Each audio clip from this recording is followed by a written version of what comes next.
মুচমুচে সবার প্রিয় গিমা শাক দিয়ে আজ আমি বড়া তৈরি করলাম। আপনি আমার চ্যানেলটাকে সাবস্ক্রাইব করবেন। আপনারা আমার চ্যানেল যে বাড়িতে এগুলোকে আমার এই শাকগুলো তুলে এনেছে, এগুলোকে আমাদের গিমা শাক বলা হয়। আজ গিমা শাকের চপ হবে আর বেগুনি হবে। এই যে বেগুন কাটা হয়ে গেছে আর এই যে গিমা শাকের চপ হবে।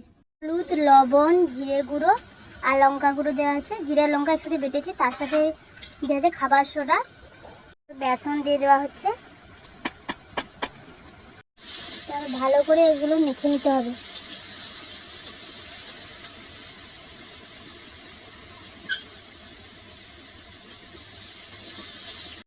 জল অ্যাড করা হলো।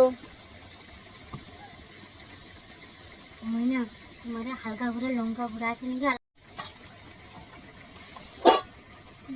লঙ্কা গুঁড়ো কম পড়ে যাওয়ার জন্য আর একটু লঙ্কা গুঁড়ো অ্যাড করলাম।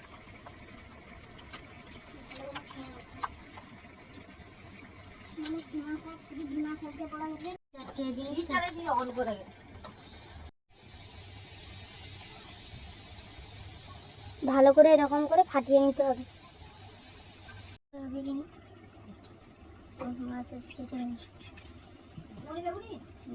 তোমার মা তো সিঁড়ি করতে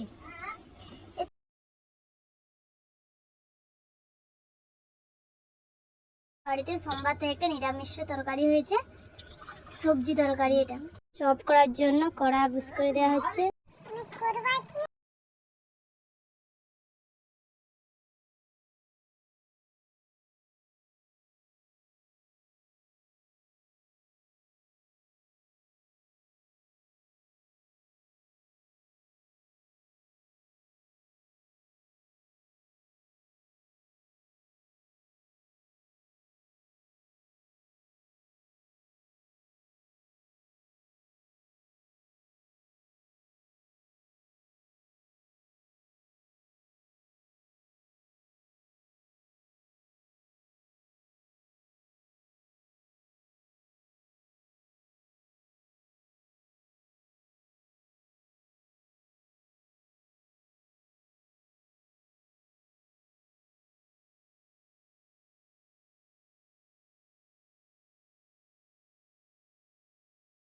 চপের জন্য গিমা শাকটাকে মেখে নিয়েছি। লবণ কম হয়ে যাওয়ার জন্য লবণ দিয়ে দেওয়া হয়েছে।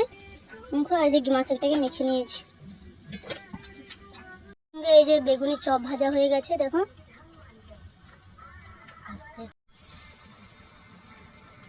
গিমা শাকের চপগুলো ছেড়ে দেওয়া হচ্ছে কড়াইতে।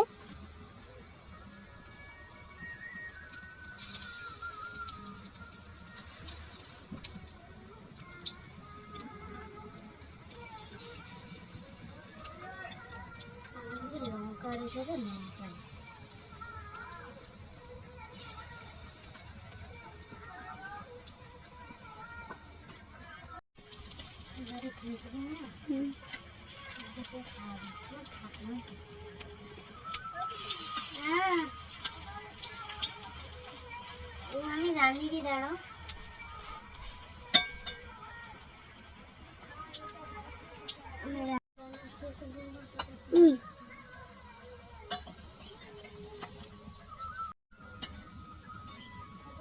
লাল না পড়া পর্যন্ত ভাজতে থাকবেন।